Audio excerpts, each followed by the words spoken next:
Infinity Nation and beyond, we look at the status of your digital landscape and how it affects the growth and profitability of your business. On the show, we will be talking to business leads, partners in the e-commerce world, as well as some of our own specialist team to give you actionable insights and find solutions to help you on your growth journey today.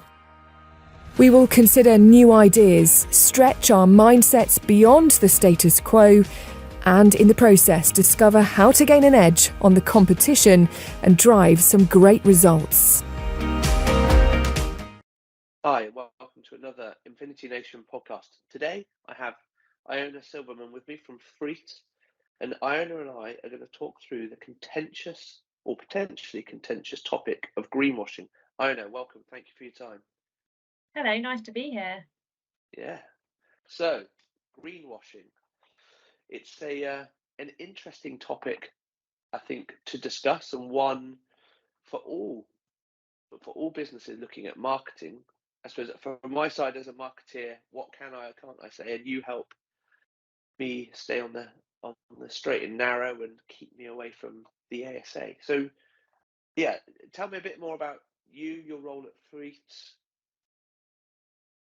So I'm an intellectual property lawyer, but as part of that, I do a lot of advertising and marketing work. So I advise on the whole gamut of laws as they apply to advertising and marketing. So I work with marketing teams to help them shape their campaigns to just make sure that if they've got any concerns, they're trying to mitigate the risks as they go, rather than once the campaign is live. So it could be on sort of, advertising gambling products or alcohol products, or it could be advertising to children, or it could be working with influencers. And what I'm doing a lot of at the moment is helping marketing teams with green claims, because as you say, it's a pretty hot topic for the ASA.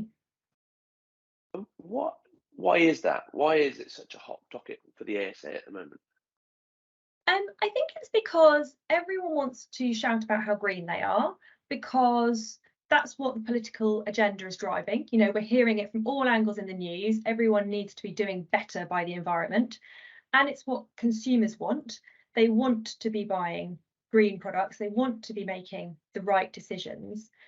And the ASA is super keen that actually, whilst everyone is doing that and pushing that agenda, and while that is a good thing, that consumers aren't being misled in the process. And are there any good examples recently of people where have misled listening to this? What is a recent example of where someone may have done some greenwashing? Yeah, absolutely. So the ASA is hot on this. There are quite a lot of decisions on it, but relates to Shell. So Shell, big energy company, they have a big green renewables division, and they had an advertising campaign that related to that. The advertising campaign was actually very detailed, and it said exactly, how they were producing renewables and what cost savings those translated to. And they substantiated that with a lot of data. So they had national grid data. They did all the things you would expect a big company to do in, trying to substantiate those claims and be clear to consumers. However, the ASA still said that the campaign was misleading. And the reason they said that is because whilst Shell do have a big renewables division, they also obviously have a massive fossil fuels division, and they make a lot of money from fossil fuels, and that division is not shrinking. So they've got plans to expand fossil fuels, and the ASA, the Advertising Standards Authority, said that it was misleading to consumers, because they would look at the Shell advert and think, oh, great, Shell's really green. When in fact, yes, some of what Shell's doing is really green, but you have to take it as a whole, and consumers might not see that. So that's probably the most recent example, and it is very interesting because I think it shows that if you're going to make green claims, you really have to not only substantiate them, but think about how they impact the whole of your supply chain, the whole of your business. I think that's a really interesting example. They're not in my best books at the moment, Shell Energy, because I had some solar panels fitted, and due to their own processing of time of paperwork, apparently I won't start receiving any income from my solar panels till almost a year after they were installed. So yeah, I just beggars belief. It's consumers trying to do the right thing and wanting to do the right thing, and the ASA rightly is just trying to make sure that companies who are delivering those services actually aren't overpromising and overselling.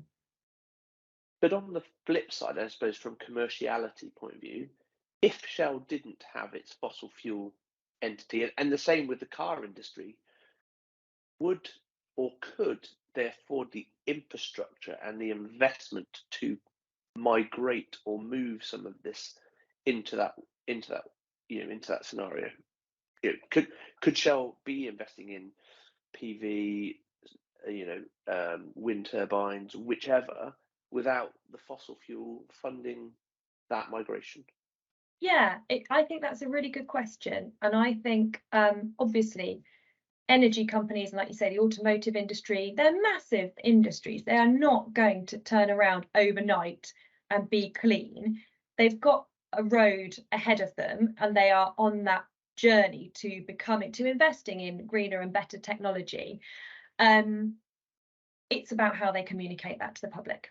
So it's about communicating it in such a way that they explain that, yes, they're on that journey, yes, they're trying to be more green, but explain the steps that they're taking. So the ASA also banned an ad from another energy company called Petronas the week before last on a similar basis, because they said, we're on a journey, we're going to be, I think it was, net zero or carbon neutral by 2050. But actually, when you dug into it, it wasn't clear how they were doing that, and actually they still had big plans in the fossil fuel sector. So I think it's just about being clear and showing the whole picture, really.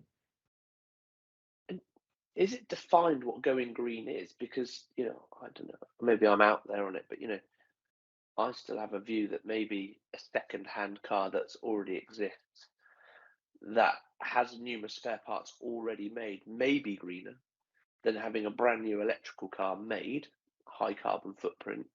And how is the current electricity made to fuel said electric car? I have exactly the same questions as you, and I really wish someone would tell me the answer.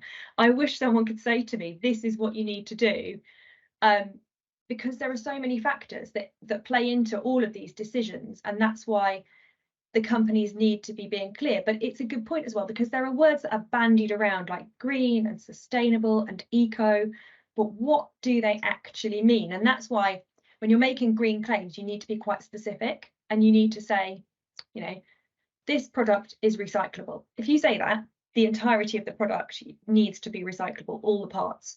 Or, this product was made using X percentage renewable energy. You have to be quite specific. Saying this product is sustainable doesn't really mean anything, and it's not going to cut it these days. Well, even to the point now where you see these electric cars and they have a green stripe on the number plate. So the DVLA are deeming, is that not greenwashing a car? Yeah. Pushing an extreme version out there, but is it just because it's what substantiates that green bar being on there? Absolutely. I know we're slightly off topic, but no, well, maybe the ASA will come down on it, particularly now you've pointed it out, because up until now, companies have used the colour green to denote the eco version of their product. They haven't necessarily said in so many words that that's what they're doing. So you could argue that actually it's just a choice of colour, it means nothing, and they're not making any claim at all. But I think as a consumer, if you see green, you think, oh, well, that's the green version of that product. And there haven't been any ASA decisions on that exact topic, but I suspect we'll see one. Yeah. So we all want the planet to survive and stay on longer, and for the next generations, that's absolutely key. In addition to that, in your view, or from the clients that you're dealing with, what is the benefit to them in terms of putting more time, and it is time and effort into being green or greener? I think it's consumer demand. I think consumers really are pushing this agenda, and they want to buy green products. And I think we're moving from a place where green products were seen as more expensive and a little bit out there, to a place where actually they are mainstream. And when all the big energy companies have got green arms, and when every product you buy, I bought a dishwasher recently, and so high on my list was, how efficient is it? What are the energy savings? You, as a consumer, you want to know the answer to those questions. So I think that's what's driving this. It's the greener way of not washing up. Yeah. I mean, because you got the machine to be made, and depending who you bought it for, how is it delivered? This is what I think is really interesting. So I've become a Corby consumer-led business, but I still have to use a courier to deliver my products, and those couriers at the moment are still, are we making the most of the railways? Could we? Are there? So I think there's a whole infrastructure change that could be or might need to be done in that scenario. Okay, so from a brand point of view, I would agree with you. I think it's positive on brand positioning, although I imagine it's generational, and I don't know if you're seeing anything like that. Is that and this is a slightly sort of swathing comment, but I imagine it's more towards the younger demographic where this is a really important scenario, and maybe not so much towards the older generation. But that would just be my assumption. I don't know if you've got any view on that. I think that's right, and I also think that there's a minority who will pay more for green products, but the majority want to make the right decisions but also want the cheapest product. So what they're looking for really is mainstream product at mainstream prices, but with the green tag. And that's again where the ASA comes in, because if what you're doing is, you've put a lot of thought and effort into making your product green, and that means it costs a bit more, and you're marketing it as such, then that's one thing. But if you are actually a very mainstream product, but you're just popping some labels on, trying to make it appeal more to people, when in fact it hasn't changed very much, or you haven't put a lot of effort and energy into making it green, then you are potentially misleading. Not slightly contradictory though, if they want mainstream product but want them to be green? Is it not about, so that's more about them feeling good that they feel they've done the right thing? Yeah, and appealing to consumers, I think. If what they have done is given a lot of thought to make their product green, and they're explaining how they've done that, then that's fine. So a couple of examples. Unilever sell Persil, and a while ago they had a campaign in which they said that Persil was kinder to the planet. And the whole campaign was imagery of environmentally good things. And the ASA said, well, how is it kinder to the planet? And Unilever said, well, it's made of more recycled plastic bottle. The plastic bottle is made of more recycled plastic, and you can wash your clothes on a lower heat wash and it will still get them clean. So no need to increase the temperature, no need to rewash. So on that basis, it's kinder to the planet. So Unilever had given thought as to how this product was kinder to the planet, and they had, some things to justify that claim. But the ASA said the claim's too broad. Kinder than what? Kinder than your previous product? Kinder than a competitor product? What about the rest of the supply chain? That claim is too broad. So it's just about making sure that if you are making claims, they are specific to the changes that you have made to your product, and it's clear what you've done. I think that's an interesting example, because using that, how can I be a green business but my products are made in China and shipped? How does that work? So surely, going back to the point earlier about people wanting mainstream products at normal prices, but if I'm truly green, if I understand correctly, I make a cashmere jumper, I get it's made with British wool, it's made in Scotland or wherever, low carbon miles, but it's gonna be more expensive because the scale in which manufacturing in this country right now is unfortunately is just not there, and the people that can do it. So it's just minimum wage is high. There's a whole many factors of why to be able to do that locally, which is surely the ultimate in being green, is going to be far more expensive. Yeah, absolutely. That is the sad reality, and some people will be prepared to pay that money and others won't. But I think when you're marketing your product, you need to be clear what green claims you're making. So if you're saying this product is recyclable, but it has come from China and therefore has high carbon miles, you can say that it's recyclable. You can't say it's low carbon, because it's not. If actually your product, yes, has been made locally from local materials, then you can say all of that. And then it is up to the consumer what they take from that. Okay. So there's a fine line in terms of being really clear on what your view on its green element is. And that's the danger territory. Yes. So another interesting example was Innocent Smoothies.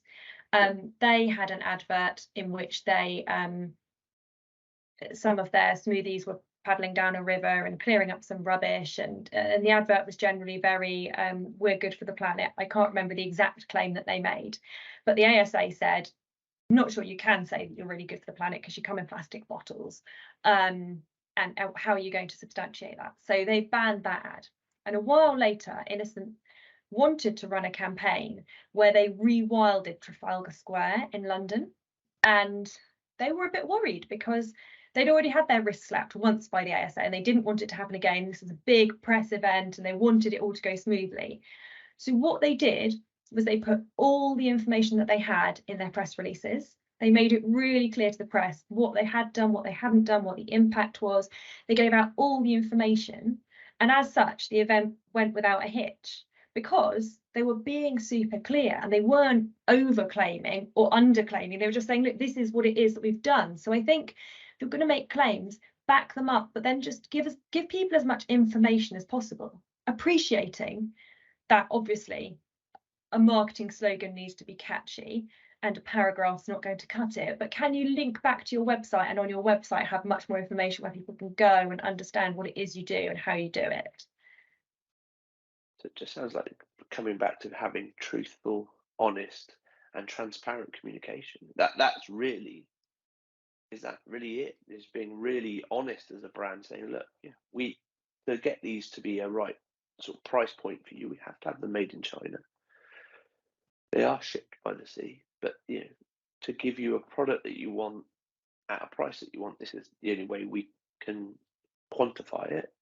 But as part of that, we, as you say, we're trying to use the best materials, build them to last a long time. Yeah, absolutely, exactly. Give all the plus points, but also give the full picture so people can make the decisions that they want to make. What are the downsides of trying to be green or do this green marketing, greenwashing, if you like? I mean, from my point of view, there's probably quite a lot of time and effort goes into becoming a Corp B. So quantifying that fiscally in the return, is, I suppose it's an investment in longer term and the belief of how important this is going to become in generations to go and generations to come. And I don't disagree with that. It sounds quite complex, or to meet or stay out of ASA's firing range. Yeah, I think all companies want to be green, and they appreciate that there is an investment that has to go into that, but they are prepared to do it because it's what consumers want and it's where legislation's heading.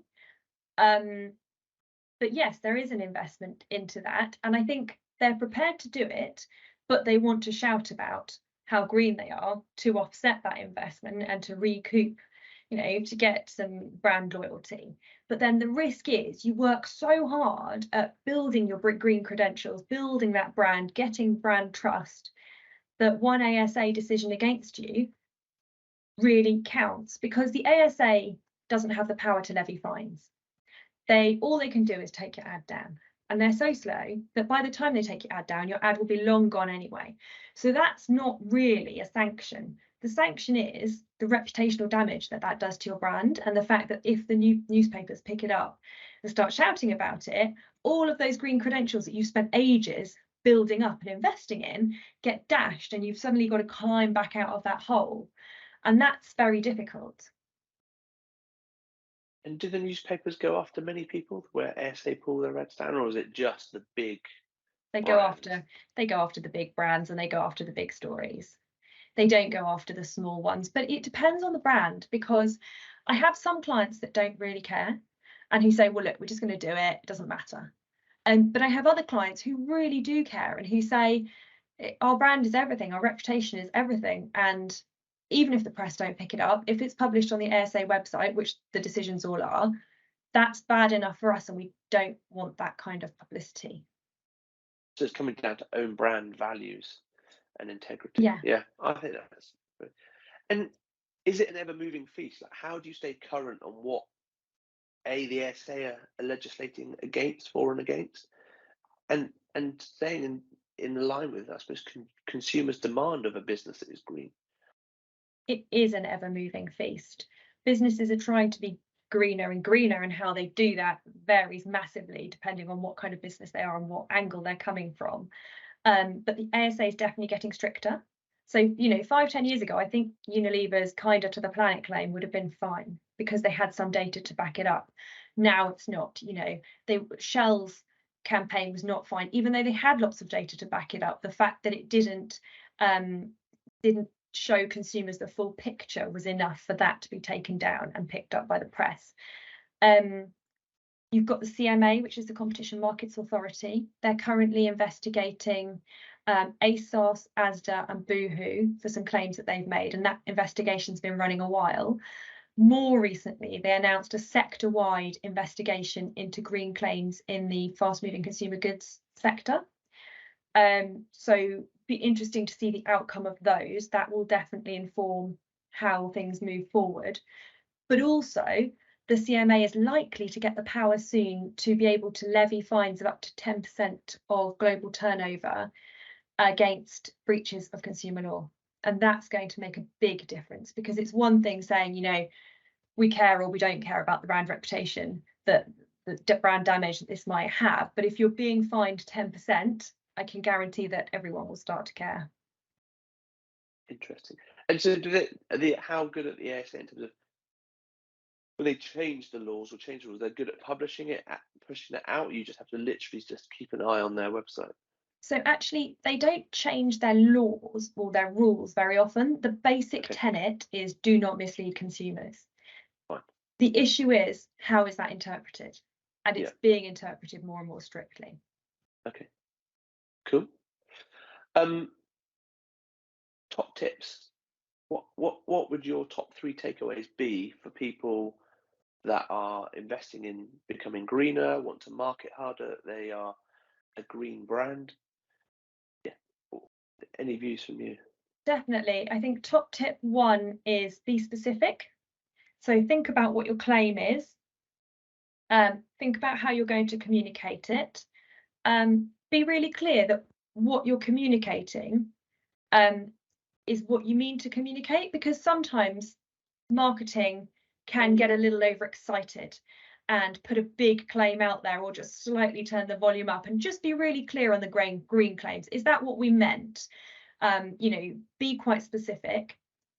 Secondly, make sure you have the data that you need to back that claim up. And by that, I don't mean that your supplier has the data. I've seen that, the supplier said. I don't really care what the supplier says. You need to have the data to be able to back that up. And then thirdly, think about the bigger picture. Think about, yes, you're making this one quite specific claim, but if that is juxtaposed to the rest of your business doing something quite different, then that will still be in breach of the ASA's rules. So think about the bigger picture and how does it all fit together. And just then, once you've got all of those 3 things and you put your claim and your messaging out there, look at it overall. Could you be seen to be misleading consumers? Could you be seen to be pushing that green agenda too much? It's not about green hushing or silencing the greenness, because we do want green claims. We want consumers to be able to make the right decisions. It's just about being clear and transparent, and like you said, just honest in your marketing. One final quick question. It might not be your area of expertise. We've talked a lot about the ASA, and I'm assuming that's UK focused predominantly. Is there anything we have to be aware of from an EU or a more global perspective? I mean, I'd say most people listening to this are probably into trading in the EU, the USA. Are they as strict, or is there a bit more free rein? I mean, they are absolutely as strict in most places in the world, and particularly the EU's got new laws coming in which will be stricter. So I'd say, if anything, you need to dig down into detail in the EU even more than you might in the UK. Okay, brilliant. Iona, thank you very, very much for sharing all your expertise and your knowledge on this key topic. I think you're right. It's vital for the future, but one that we need to navigate carefully. Thank you for having me. Brilliant. We'll look forward to catching up soon. Take care. Bye. Bye.